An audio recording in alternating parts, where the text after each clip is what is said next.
CMP Sharks, it's Miss Amanda from the library. Happy March, it's Women's History Month, and today we're going to read a story about an amazing woman, actually a girl about your age, Ashima Shiraishi. She's a professional rock climber. She climbs these crazy rocks without ropes.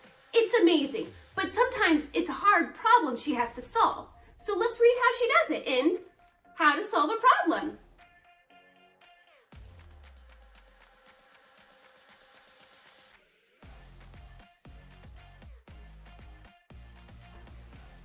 How to Solve a Problem, the Rise and Falls of a Rock Climbing Champion. Written by Ashima Shirashi. Illustrations by Yao Xiao. Dear reader, the first time I met Ashima Shirashi, we talked about hip-hop, books, and dessert. She is a teenager and curious about all the things that teenagers are curious about. For a moment, one could almost forget that she is one of the best in the world at what she does. At the end of our meeting, I asked her what she's doing next. She says she will go practice, by which she means she will face a wall for 4 hours. She will climb it again and again. She will work on holds and techniques. She will make mistakes and make them again until she learns how to do it better. Being the best in the world is not something we are born into. Ashima's parents aren't climbers. They are artists, New Yorkers. Her mom loves to sew and still makes the pants Ashima climbs in. Her father was a dancer, the kind of guy who takes his young daughter to Central Park and lets her climb the rocks because it's fun, not knowing there is a champion inside her. Being the best in the world is made of countless hours in the gym. It's made of mistakes and falls. It's the discipline and care and the time it takes to go back to that wall and try again. The ability to try again after falling, that is what it takes to be great. That might be Ashima's greatest superpower.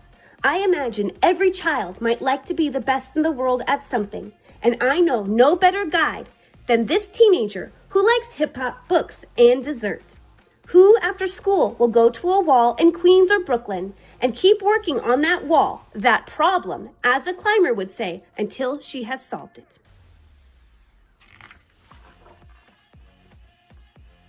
I am Ashima.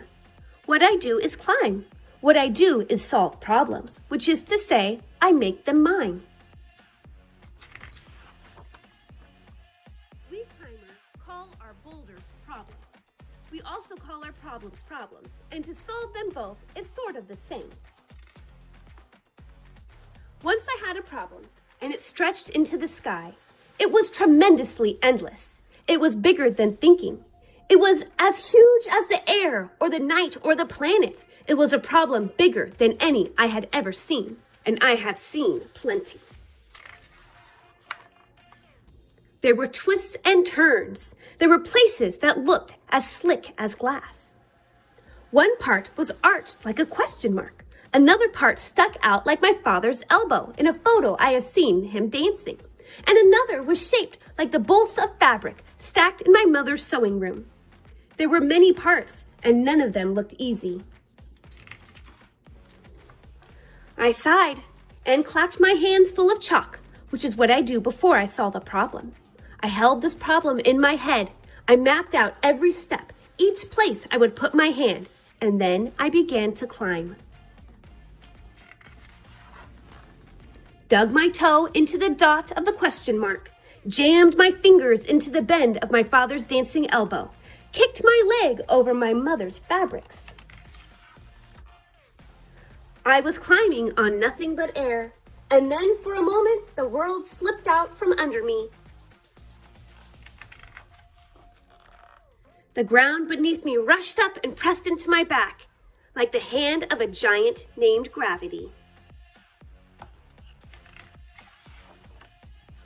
So I dusted myself off.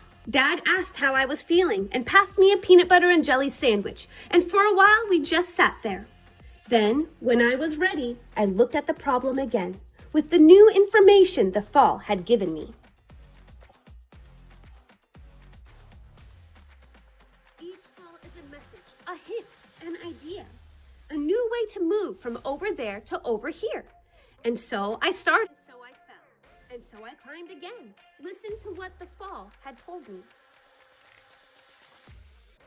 The problem that was endless, which I broke into little pieces. The problem that gave me hints with each fall. And surely and quickly I climbed the wall. I dug my fingers there and here and stretched my arms like ropes. I threw my body through the air and caught myself in all the ways I'd imagined, a bright path of thinking. And there, at the top of the problem, I looked down. At the bolts of fabric, the dot of the question mark, the bend of the elbow, and I waved hello at the memory of how hard the problem was. And looked for one problem more.